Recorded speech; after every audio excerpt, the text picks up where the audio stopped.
안녕하세요. 이원재입니다. 이원재 끝내주는 경제 4월 2일 수요일 라이브 시작하겠습니다. 푸신하고 트럼프하고 뭐 사귄다고 그러더니 뭐 그전에는 또 김정은하고 트럼프하고 브로맨스라고 그러더니 요새는 시진핑 푸틴이 또 뭐 가까워지는 것 같다고 하고 이거 어지럽습니다. 우리나라는 지금 정신 못 차리고 대응 못 하고 있는데 그래도 이제 금방 대응할 수 있는 새로운 시대가 올 거니까 어떻게 대응해야 될지 미리 전문가들 모시고 말씀 나누는 시간 갖겠습니다. 이광재 명지대 석좌 교수님 또 나와주셨고요. 그리고 이대식 RIO 인스티튜트 대표님 모시겠습니다. 안녕하세요. 네, 어서 오십시오. 그래서 지금 상황이 제가 지금 묘사한 게 맞습니까? 이렇게 푸틴, 트럼프, 김정은까지 이렇게 이어지면서 뭔가 같이 해보려고 하고 있었는데 지금 또 시진핑이 나타나서 또 푸틴하고 가까워지는 듯하면서 트럼프를 견제하는 듯한 이런 상황 복잡한데요. 설명 좀 해주시죠. 저부터 할까요? 감히 제가 먼저 되겠습니까? 일단 최근에 제가 다른 방송에서 이런 얘기를 한 적이 있는데요. 트럼프가 만든 100일 우크라이나 종전 프로젝트를 보면 3단계로 나눠져 있는데 그 세 번째 단계가 5월 9일에 종전을 선언하는 겁니다.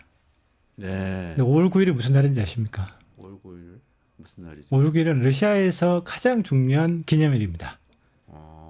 바로 붉은 광장에서 웅장한 프레이드가 일어나는 2차 세계대전 승전 기념일입니다. 승전 기념일이군요. 트럼프가 100일 프로젝트에서 종전 선언을 5월 9일 하겠다. 휴전 선언은 4월 20일로 되어 있습니다. 그건 미국의 부활절입니다. 휴전 선언은 미국의 부활절이고 종전은 러시아 최대 기념일이 하겠다는 거예요. 이걸 상상을 해보면 지금 김정은이 간다는 얘기 나왔고 시진핑이 간다는 얘기 나왔고 이렇게 되면 트럼프까지 갈 수 있습니다. 붉은 광장에 푸틴, 시진핑, 김정은 그리고 트럼프까지 올 수도 만약에 트럼프의 100일 프로젝트가 이 로드맵대로 간다면 그것도 가능하죠. 제가 이 말씀을 드리는 이유는 우리가 지금 그리고 있는 북중러,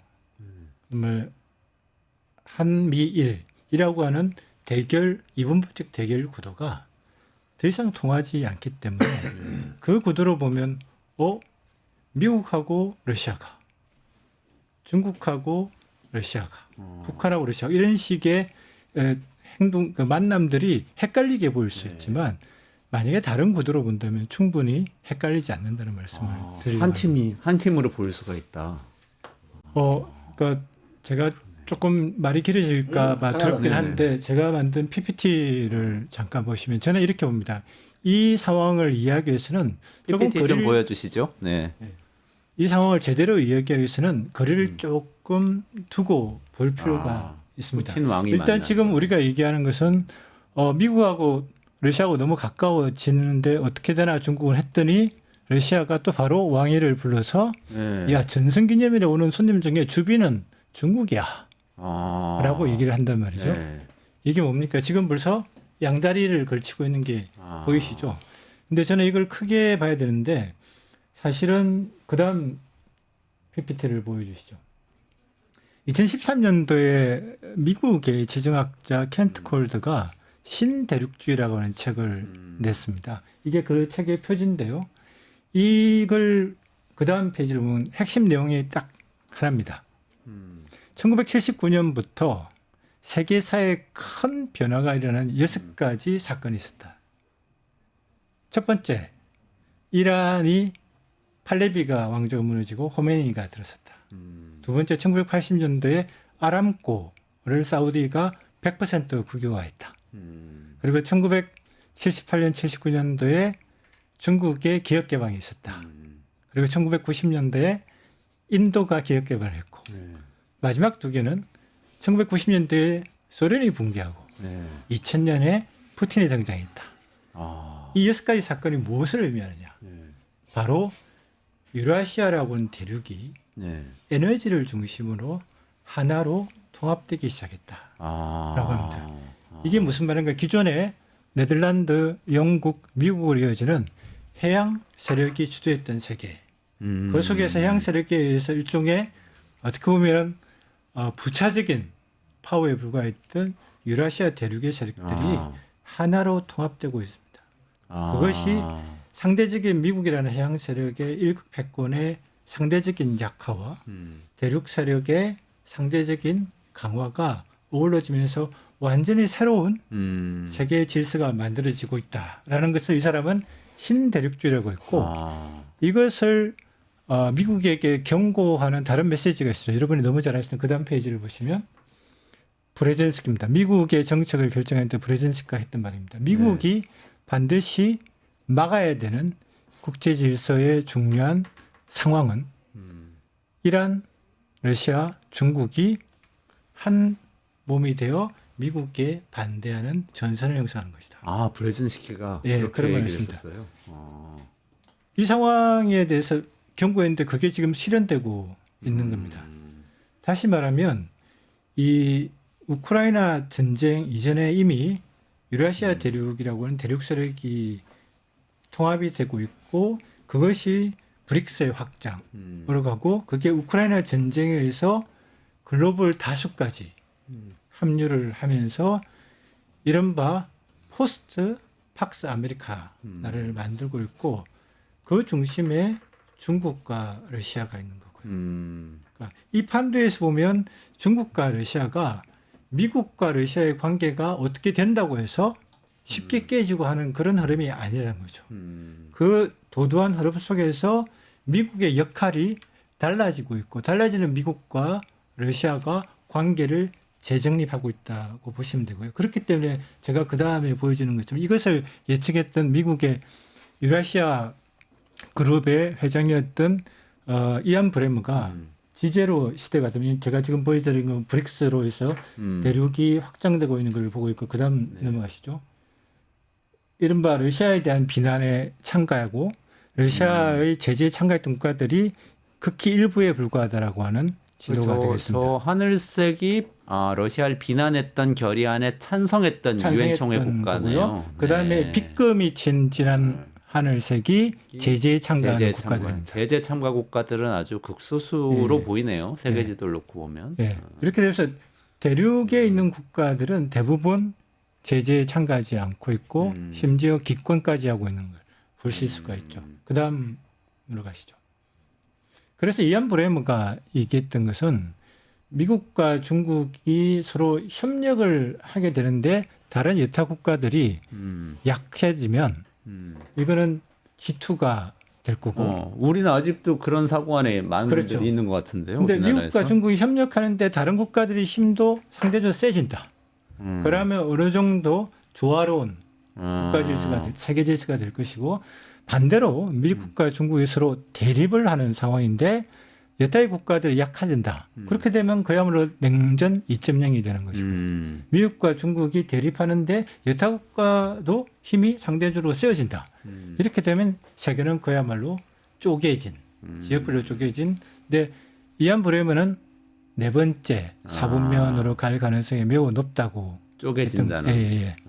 이렇게 됐을 때 세계는 지역별로 나누어진 세계로 가고 있고 그래서 이 과정에서 기존의 미국의 공공재로 유지되던 안정이 깨지고 그렇기 때문에 옛날에 아마도 김은수 전 유엔 건축 대사가 하셨던 것처럼 지정학적인 단층선에 있는 국가들 미국의 공공재에 의해서 안정이 유지되고 있던 지정학적 단층선에 있는 국가들로 엄청난 압력이 집중이 되게 되고 우리나라도 거기 속하는 거 아니에요? 그렇죠. 그게 바로 그다음 지도를 보시면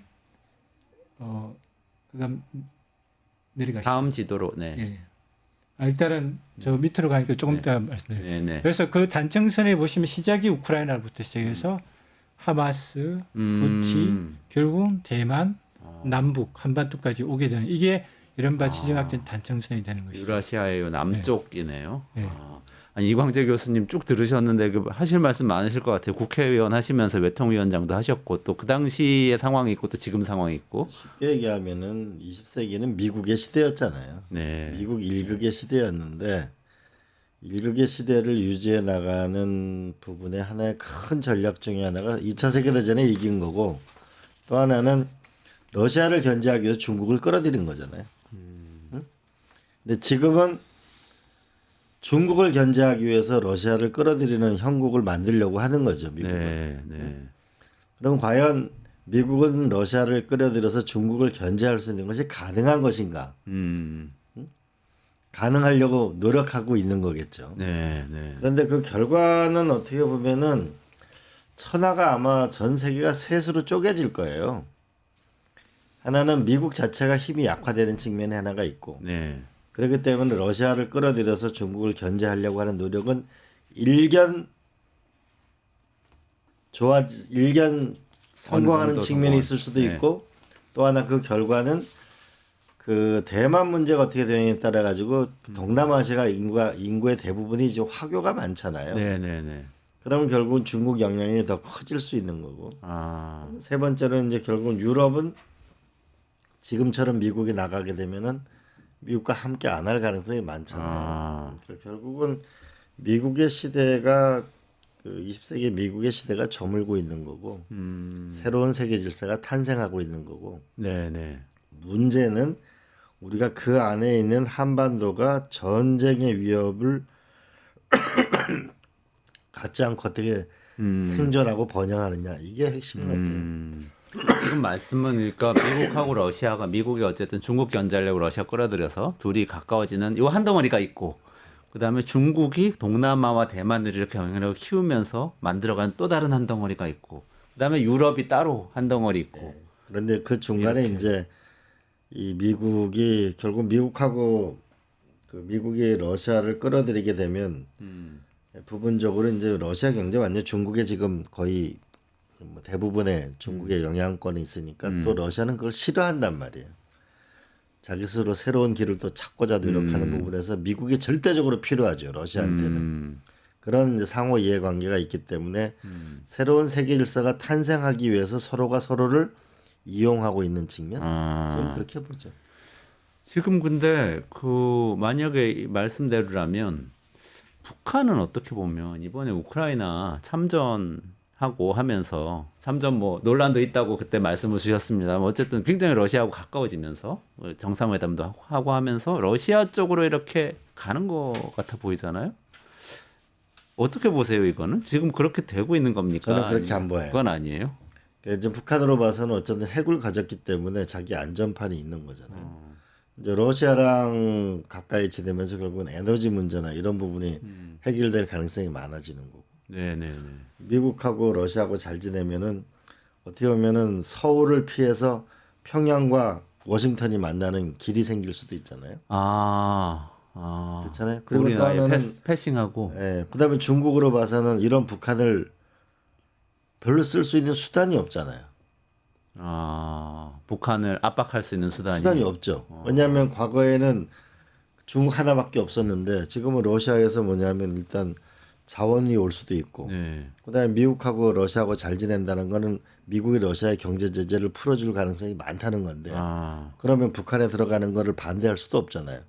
그럼 또 미국으로 봐서는 또 북한을 어차피 여기서 러시아를 효과적으로 끌어들이려면 북한하고 잘 지내는 게 또 필요하잖아요. 그러니까 북한은 선택지가 넓어진 거죠. 핵도 가졌죠. 그다음에 미국도 지금 대화 파트너로 미국이 트럼프 대통령이 그렇게 얘기하고 있잖아요. 핵 보유국이라고 인정하진 않지만 핵을 보유한 걸 현실로 인정하려고 하고 있잖아요. 그죠? 네네네. 그다음에 이제 북극 항로를 계속 얘기하면 북극 항로가 북한 앞바다를 지나가게 돼 있는데 그럼 북한 정세가 안정화돼야 될 거 아니에요. 네.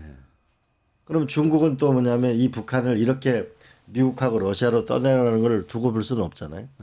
그렇다고 제재 수단이 있는 건 아니잖아요. 그럼 결국은 북한은 여러 가지 카드를 동시에 다 가지고 있는 상당히 유리한 형국이 돼 있는 거. 저는 그렇게 봐요. 그러니까 한동안은 우리하고 뭐 개성공단 이런 거 하면서 이렇게 남북 관계 굉장히 좋다가 그 끊어지고 나서는 사실은 중국의 북한 경제가 많이 종속됐다 이런 얘기가 많이 돌았는데 지금 말씀하신 건 또 거기서도 독립적으로 나가서 여러 가지 카드를 하려고 그런다. 사실 팩트 체크가 필요합니다. 지금 북한이 중국 경제에 많이 종속되었다라고 하는 데이터는 딱 하나입니다. 북중 교역이고요. 북한의 교역에서 중국이 차지하는 비중이 90%다라고 하는 건데요. 그 데이터의 소스들이 굉장히 불안정한 것들입니다. 일단 잘 아시겠지만 사회주의 구사회주의 국가들, 특히 북한, 중국 같은 경우에 이 교육 데이터들이 굉장히 불투명하고요. 그래서 그 소스들을 체크를 하는 게 굉장히 힘든 데다가 그 교육 데이터에서 특히 러시아가 중국을 통해서 우회해서 들어온 것도 많이 있고요. 그다음에 무엇보다도 그렇게 드러난 데이터도 불안한 데다가 실제로는 비공식적인 교육량이 훨씬 많습니다. 여기에 대해서는 전혀 판단할 때 근거 데이터로 사용되지 않고 있습니다. 여기보다 더 중요한 것은 교육량보다 더 큰 러시아가 현재 북한 내에서 진행하고 있는 거대 인프라 현대화 프로젝트들이 있습니다. 이 프로젝트들이 차곡차곡 진행이 되고 있고요. 최근에는 두만강에서 도로 교량 사업까지 진행이 되고 있고요. 이 액수는 단순하게 규모가 크지 않은 북중 교육량보다 훨씬 큰 겁니다.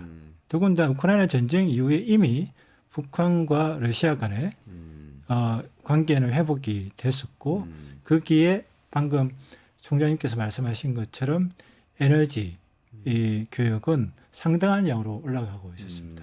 그렇기 때문에 많은 사람들이 특히 한국에 계신 러시아 전문가들조차도 북핵을 관리하기 위해서 중국이 좀 힘을 쓰라라고 하는데 그건 굉장히 잘못된 판단일 수 있습니다. 더군다나 잘 아시겠지만 북한 같은 경우는 1930년대에 있었던 이른바 그 민생단 사건 그리고 1956년도에 있었던 8월 종파 사건 이런 거에 의해서 기본적으로 중국에 대한 불신은 역사적으로 깊고요. 그렇기 때문에 북한과 중국의 관계에서 북한은 항상에서 회의적인 거리를 두고 있는 상황이고 그렇기 때문에 이걸 기존에 북중 관계가 좋았고 상대적으로 러시아가 열세였다라고 하는 것은 사실은 어떻게 보면 우리가 그렇기 때문에 잘못된 외교 정책을 북한을 둘러싸서 했던 이유가 될 수도 있었습니다. 오히려 러시아를 통해서 갔어야 된다 이런 말씀이신데. 네.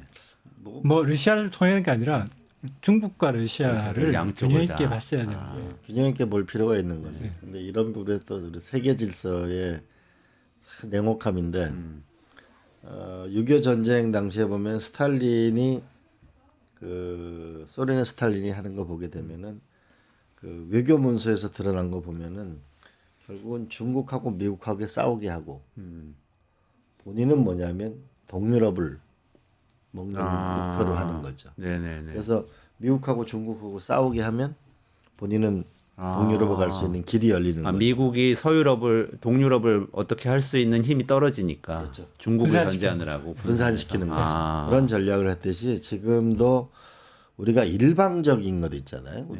우리가 기본적으로 한미 동맹을 기축으로 하지만은 러시아에 대해서 뭐냐면 적대적 행위를 한다든지 중국에 대해서 막 적대적 행위를 한다든지 이거 매우 어리석은 거라는 거죠. 결국은 다 존재하는 현실에서 여러 카드를 어떻게 가지고 생존 전략을 짜느냐.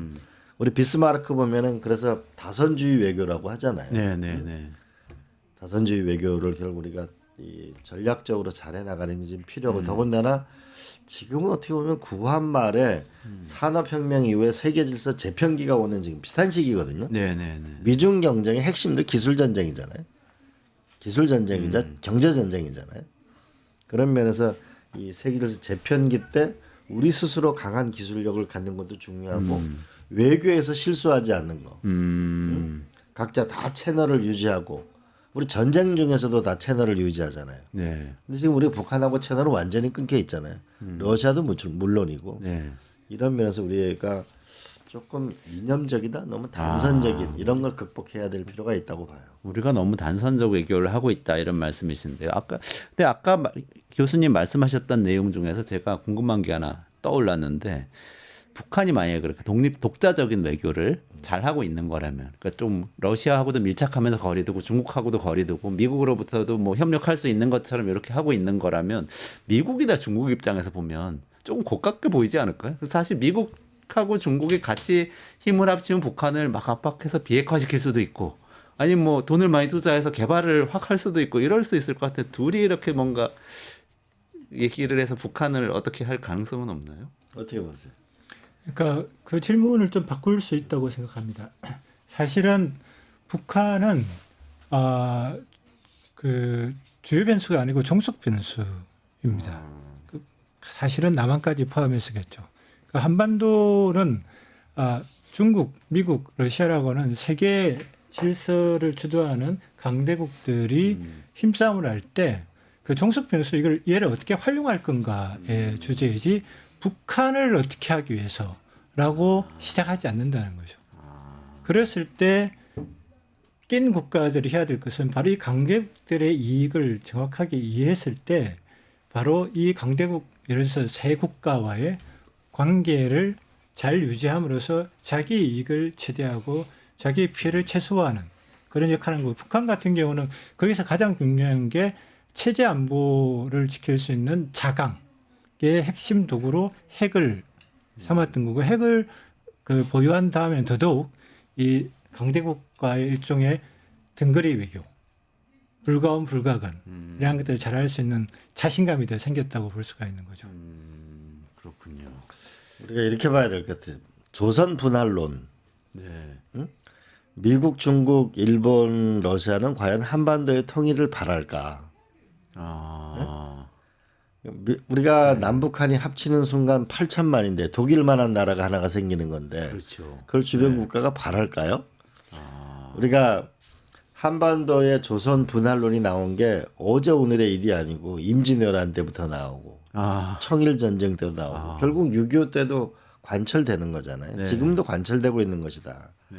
문제는 그러면 이것을 어떻게 우리가 넘어서서 당장 통일을 하자는 것이 아니고 네. 이 남북한의 협력을 통해서 변화되는 질서, 미국도 중국도 러시아도 변화되는 질서에 한반도가 어떻게 우리의 미래를 열어 나갈 건가 이거를 냉정하게 저는 생각하는 게 중요하다고 봐요. 그리고 북한도 그냥 저 하위 변수로 보지 말고 이제 점점 저는 중요하게 북한이 국제사회에 떠오르게 될 거라고 보거든요. 그래요. 또 그 힘까지 이용하면 그 남과 북이 협력하면 또 어떤 효과를 얻어낼 수 있을 것인지라고 보면 단적으로 북극 항로 이맘 6월 13일 날 아마 G7 정상회의가 캐나다에서 열리면 북극 항로 얘기, 알래스카 가스관 얘기가 집중적으로 될 텐데 지금 북극 항로가 그 알래스카에서 저쪽 북극 쪽으로 가는 거죠. 넘어가서 유럽으로 가는 그렇죠. 배가 가는 그 네. 항로. 그렇게 되면은 이미 그 알래스카 가스관에 대해서 대만은 참여하겠다고 했어요. 그렇게 얘기했나요? 네. 알래스카 가스관에 투자하는 겁니까? 투자하는 그러면? 거죠. 이시바 슈가르 수상도 아마 참여하게 될 거예요. 일본에. 그러면 거기서 알래스카에서 그 천연가스가 오면 어디로 와요? 북한 앞바다를 지나와야 되는데. 이거 아시아 쪽으로 오면은 북한 그렇죠. 앞바다를 배로 실어서. 그렇죠. 우리 한국으로 오고 저 동남아에 갖다 팔으려면은 북한 앞바다를 지나가야 되는데 그럼 북한 앞바다가 평안해야 될 거 아니에요. 여기서 지금 셰일가스 같은 경우는 미국의 잠깐만 배경 동부에 있어요. 그 알래스카 가스라는 게 그러니까 트럼프 대통령이 계속 대선 때 했던 드릴 베이비 드릴 그러면서 우리 지금부터 뭐 파낼 거다 뭐 그러던 그 가스인가요? 그게 핵심은 셰일이긴 하지만 화석연료 중심으로 에너지판을 바꾼다는 의미에서는 포함이 되는 거고요. 그러면 알래스카 가스를 발굴해서 그걸 주 에너지원으로 쓰겠다는 의지가 지금 트럼프 행정부가 있는 거고. 그렇죠. 그래서 트럼프 행정부는 2단계로 볼 수 있습니다. 첫 번째 단계는 화석연료 기반으로 산업을 키우는 거고요.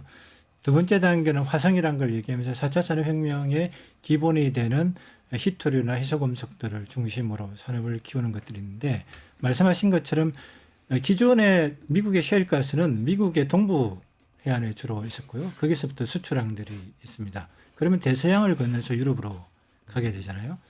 그런데 지금 알래스카에 나오는 가스는 사실 가스의 매장량은 북극에 훨씬 더 많고 알래스카에 있는 가스는 이른바 러시아 해안은 북동 항로라고 그러고요. 캐나다를 거쳐서 그린란드를 거쳐서 유럽으로 가는 거 북서 항로라고 합니다.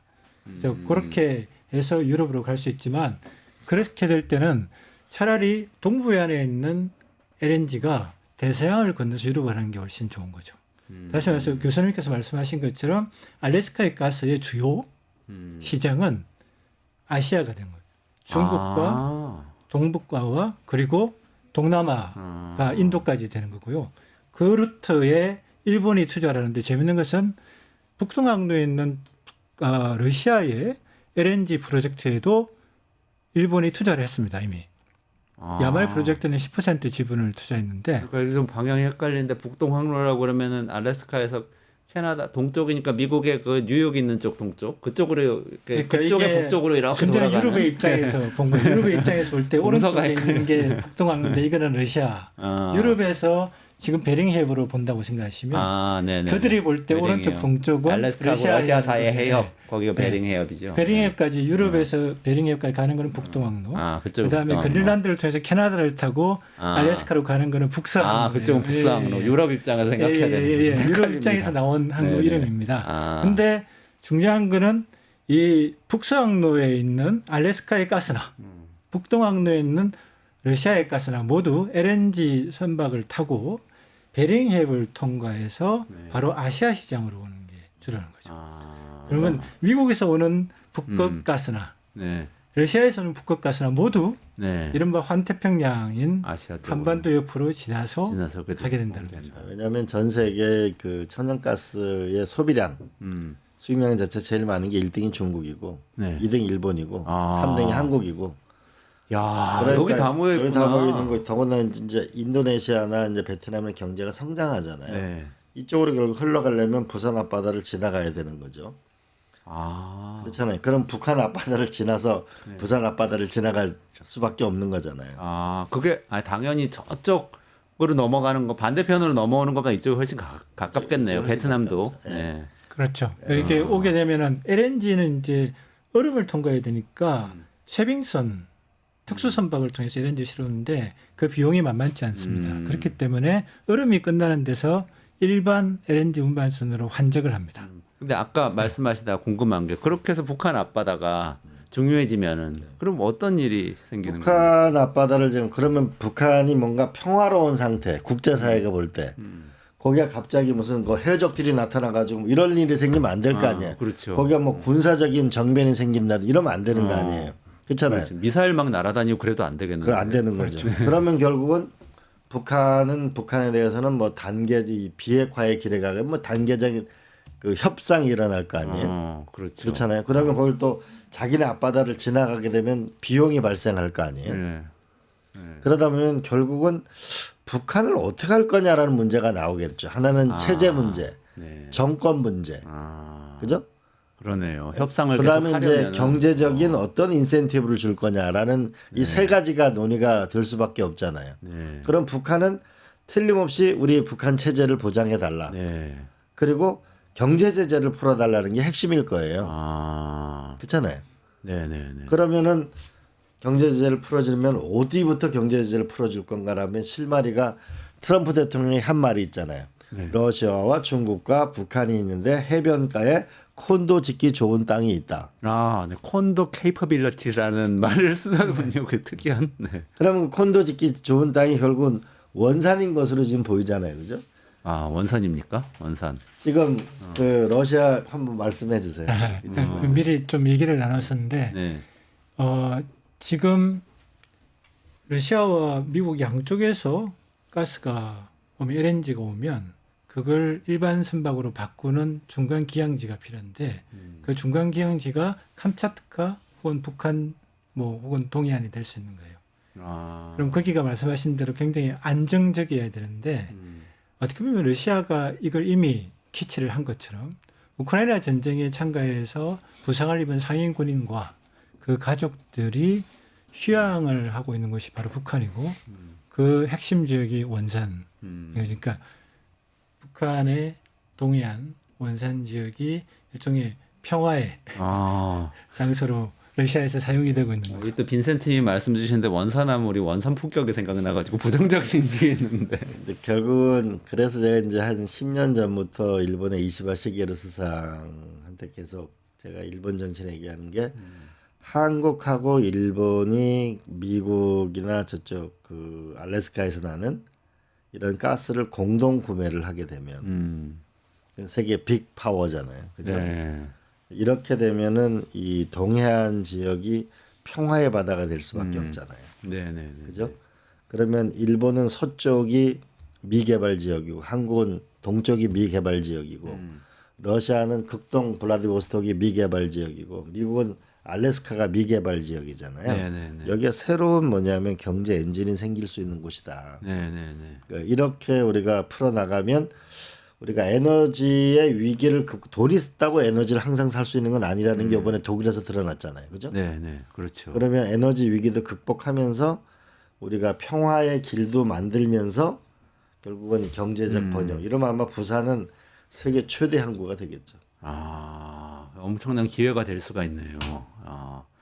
알겠습니다. 얘기 조금 화제를 바꿔서 우리 어쨌든 이 모든 이야기의 출발이 러시아 우크라이나 전쟁과 관련된 협상 결과가 어떻게 될 거냐 요 얘기였잖아요.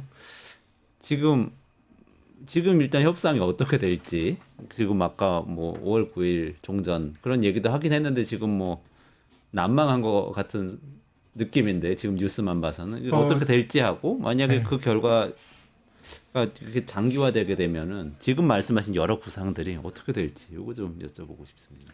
일단은 그 한편으로는 2월 18일 사우디아라비아에서 미러 간의 우크라이나 종전 협상을 위한 첫 번째 모임이 있었을 때 그 직전에 그 유럽의 EU의 정보국에서 입수한 러시아의 이른바 9KGB에 해당하는 FSB에 관련된 싱크탱크에서 나온 리포트가 폭로가 됐는데 물론 이 리포트가 정말 러시아에서 만든 건지 아닌 건지는 워낙 지금 하이브리드 전이기 때문에 우리가 100% 확신할 수는 없으나 그 내용에 보면 아주 재밌는 게 있습니다.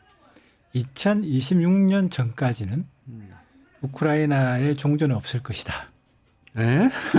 2026년이요? 너무 먼데. 다시 말해 2025년 안에 종전이 일으키는 힘들 것이다라고 하는 게 만약에 유럽에서 정확하게 러시아의 정보국의 자료를 본 게 맞다면 러시아의 입장일 수도 있는 거죠.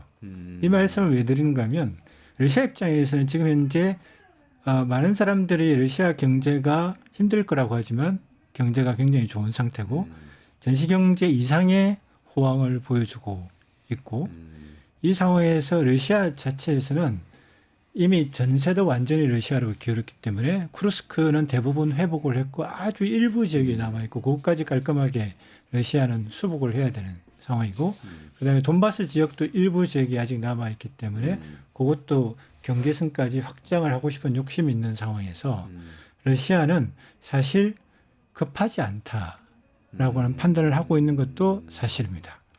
여기서 핵심은 러시아가 빨리 미국하고 종전을 하고 경제를 사실 살려야 되지 않냐라고 하는 조바심이 있을 거라고 하는 많은 분들이 하고 있는데 실상 러시아 내에서는 이 부분에 대해서 그렇게 서두는 입장은 아닙니다. 그렇기 때문에 이번이 트럼프가 말한 로드맵대로 정확하게 100일 만에 끝날 것인가라는 부분은 오히려 러시아 같은 경우 공을 미국과 우크라이나에 있든지 넘기고 있는 상황입니다. 그래서 지금 트럼프 같은 경우는 푸틴하고 잘 소통이 되고 있는데 어떤 때는 푸틴이 젤렌스키를 모욕하는 발언을 하는데 안 그랬으면 좋겠다. 통화하겠다. 라는 식으로 하는데 그건 사실은 레토릭 수사에 해당되고 실제로는 이미 언론에도 알려지고 있지만 굉장히 밀접한 러시아와의 관계 회복, 특히 경제 분야의 관계 회복을 하고 있습니다. 저번에 말씀드린 것처럼 사우디아라비아 회담에 1차로 참가했던 실질적인 주인공은 바로 직접 투자 펀드의 회장이었습니다. 즉 맥킨지와 골드만삭스에 근무하고 스탠포드 대학을 나왔던 투자 전문가가 그 회담에 참여했다고 하셨죠. 이 기릴 드미트리가 그 회담이 있은 직후에 다시 큰 직책을 맡았습니다. 대통령 대외경제협력 특사 자기를 얻었습니다. 그러면서 끼리리 한 말이 이겁니다. 이제부터 글로벌 사우스와 미국을 포함한 서방과의 경제협력을 강화시키는 역할을 내가 하겠다. 라고 하면서 바로 뭘 시작했는가 하면 히토류, 러시아 내인 히토류 매장량이 세계 20%인데 러시아는 자본과 기술이 부족하기 때문에 채굴 비중은 0.6%밖에 안 됩니다.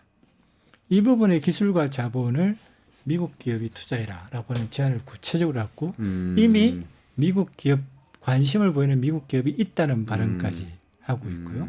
그리고 주로 미국 상인들이 기업가들은 주로 미국 상공회의소에서는 대러 제재 완화를 위한 백서가 만들어지고 있습니다.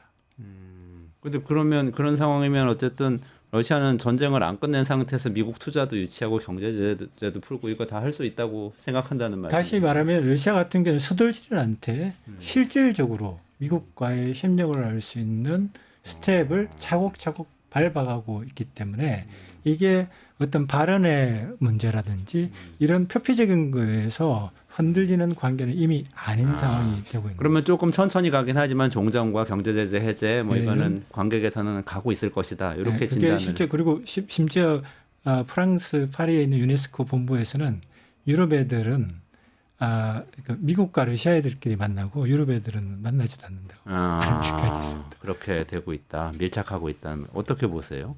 기본적으로 미국은 우크라이나 전쟁을 끝내겠다. 네. 더 이상 돈을 안 주겠다 이거 아니에요? 네. 공화당 지지자의 대부분, 네네네. 민주당 지지자는 말할 것도 없고, 네. 민주당 지지자 중에서 38% 정도가 더 이상 돈을 주지 말자니까 사실은 전비를 안 들여야 되잖아요. 네. 전비를 안 들이는 방법은 전쟁이 빨리 끝나는 방법밖에 없는 거죠. 근데 전쟁을 빨리 끝내는 방법은 현재 러시아가 우크라이나로 봐서는 피눈물 흘리는 일이지만 현재 러시아가 갖고 있는 우월적 지위를 인정할 수밖에 없는 거잖아요. 그렇잖아요. 그렇죠. 그러면 이 상황 자체가 시간이 지나면 지날수록 그 미국이 만약 안 도와주는데 유럽 전체가 나서가지고 그 전쟁을 수용한다? 그거 불가능하잖아요. 그럼 결국은 시간은 러시아 편에 있는 거고. 그러나 이거를 막연히 러시아에게 주도권을 넘겨주는 것만 그렇게 미국은 하지 않을 거 아니에요. 결국은 우크라이나 갖고 있는 그 히토리나 이런 자원 자체를 개발해서 결국은 거기서 경제 부흥을 일으켜주겠다고 또 해야 우크라이나 국민들도 경제가 일어날 거 아니에요. 그러니까 결국은 강대국이 지금 포크를 들고 어떻게 보면 우크라이나를 국민들이 굉장히 고통스러운 상황에 있는 거죠. 이게 현실이라고 저는 생각해요. 그런 면에서 우리가 지난번 트럼프 대통령하고 젤린스키 대통령의 회담을 보면서 이게 국제 질서라는 게 냉엄하고 이게 남의 일이 아니다. 그러나 전쟁은 끝날 수밖에 없을 것이다라고 생각하죠. 천천히 가지만 끝나는 방향으로 가고 있고 미러 관계도 밀착하게 될 것이다. 저는 러시아가 중국에게 너무 경제를 의존하는 것 자체가 나는 러시아가 스스로 받아들이지 않을 거라고 봅니다. 우리가 접경 지역 러시아 같은 데 가보면은 중국 사람들이 들어와 있는 거에 대해서 아주 러시아는 굉장히 경기를 일으키거든요. 그 관련해서 자료를 한번 보실까요? 중러 접경 지역을 얘기하시는 거죠. 중러 경제 협력 관계에 대해서 잠깐 보시겠습니다. 저 위로 올라가시면 교역 관계부터 한번 보실까요? 시간이 지금 거의 다 돼서 요 말씀 짧게 한 말씀 주시고 이광재 교수님께서 이제 우리나라 전략 한번 말씀 주시고 정리를 해야 될 것 같습니다. 그러니까 중러 관계는 교수님께서 말씀하신 게 실제로 교역이 엄청나게 빨리 늘고 있고 중요한 것은 러시아의 대외 교역에서 중국이 차지하는 비중은 35% 이상을 차지하는 데 비해서 중국의 대외 교역에서 러시아가 차지하는 비율은 한 자리 숫자밖에 안 되는 상황이고요. 그리고 실제로 중국은 러시아에 대한 투자를 최근에 줄이고 있고 그리고 그 투자가 집중되는 것도 중국과 러시아 간의 접경 지역입니다. 아까 잠깐 지도로 보셨을 때 진한 색깔이 나는 곳이 전부 다 접경 지역이고 이건 다시 말하면 잘 아시겠지만 멕시코가 텍사스에 미국 이민자들을 받아들여서 그 지역을 살리려고 했다가 몽땅 미국한테 넘겨주는 사건이 있었죠. 러시아가 두려워하는 것 중에 하나가 바로 이 접경 지역에 중국인들이 많이 들어왔을 때 그게 다시 본래 거기가 다 중국 땅이었으니까 본래. 다시 국경 분쟁 같은 게 생길 수도 있겠네요. 네, 그리고 뭐 가스관을 갖다가 지금 시베리아 힘이라는 가스관을 하고 있는데 그거 하나를 본래 더 만들기로 했거든요. 알타이 몽골을 거쳐오는. 근데 그거에 대해서 중국이 가격을 러시아 국내 가격으로 해달라고 하는 말도 안 되는 후려치기를 하면서 러시아가 굉장히 자존심에 상처를 입고 있고 그러니까 여러 가지 면에서 러시아는 지금 옵션이 없기 때문에 중국과의 경제 협력을 하고 있으나 실제로는 자원을 거의 수탈당하는 자원으로 되고 있기 때문에 이걸 사실은 다각할 필요가 있는 거고 그게 미국이 굉장히 중요한 파트너가 될 수 있는 거죠. 가까워질 수밖에 없네요. 알겠습니다. 교수님, 우리나라 어떻게 해야 됩니까? 지금 구한 말과 비슷한 상황이라고 봐야 된다. 빨리 저는 이 탄핵이 인용돼서 새로운 리더십이 빨리 나와야 된다고 생각해요. 그래서 한편으로는 결국은 한미 동맹을 기초로 해서 결국은 이 기술 전쟁의 승자가 될 수 있는 길에 새로운 박차를 가야 된다. 이 박정희 대통령은 중화공업 시대를 열었잖아요. 네. 김대중 노무현 대통령이 IT 시대를 열었거든요. 네.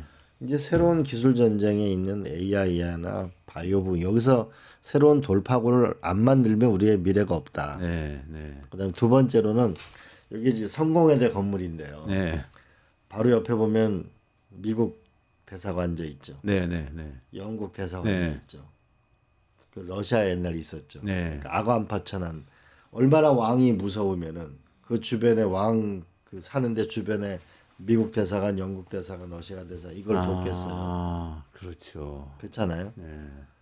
그런데 지금 미국, 중국, 일본, 러시아 전 세계 질서는 완전히 새로운 세계 질서 재편기에 들어왔기 때문에 이때 전 세계를 촉수로 내고 우리가 전 세계 전략 운동장 지구 전체를 운동장으로 쓰는 외교가 필요하다. 저는 그래서 외교부의 인력을 2배로 늘리고 외교부 인력을요. 그다음에 대륙별로 차관자를 만들어 가지고 전 세계 경영을 나가는 이 새로운 국가 전략을 세우는 중대한 기로에 와 있다고 생각해요. 이제 이 세계의 변화되는 질서에 우리가 능동적으로 가느냐 아니면 수동적으로 당하느냐 네. 전환기에 와 있기 때문에 이때 빨리 트럼프가 우리를 기다려주진 않잖아요. 네. 러시아가 우리를 기다려주진 않잖아요. 네. 중국이 우리를 기다려주지 않잖아요. 네. 그잖아요. 그런 면에서 저는 빠른 시일 내에 내일 모레 새로운 리더십이 탄생할 수 있는 전기를 네. 꼭 마련해야 된다. 경제를 위해서, 안보를 위해서. 알겠습니다. 어쨌든 빨리 탄핵 인용되고 새로운 이 정권이 들어서는 게 중요하군요. 네, 오늘 여기까지 진행해야 될 것 같습니다. 저희 이대식 러시아 인앤아웃이죠. RIO 인스티튜트 대표님 리오. 네. 러시아 전문가이신 이대식 박사님하고 또 명지대 이광재 석좌 교수님 같이 말씀 나눴습니다. 이광재 교수님, 이대식 박사님 같이 여기서 인사드리고 물러가도록 하겠습니다. 고맙습니다. 뉴스토마토가 12.3 내란을 막아낸 시민영웅 1000명 찾기 프로젝트를 진행합니다. 내란을 막고 탄핵 소추를 이뤄낸 시민영웅 1000명을 찾아내 대한민국 민주주의의 역사로 기록하고 시상의 본보기로 삼음으로써 민주주의를 더 널리 확산하기 위한 프로젝트입니다.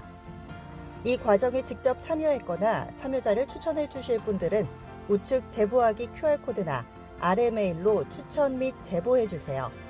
많은 참여 바랍니다. 뉴스토마토와 함께해 주실 분들을 기다립니다.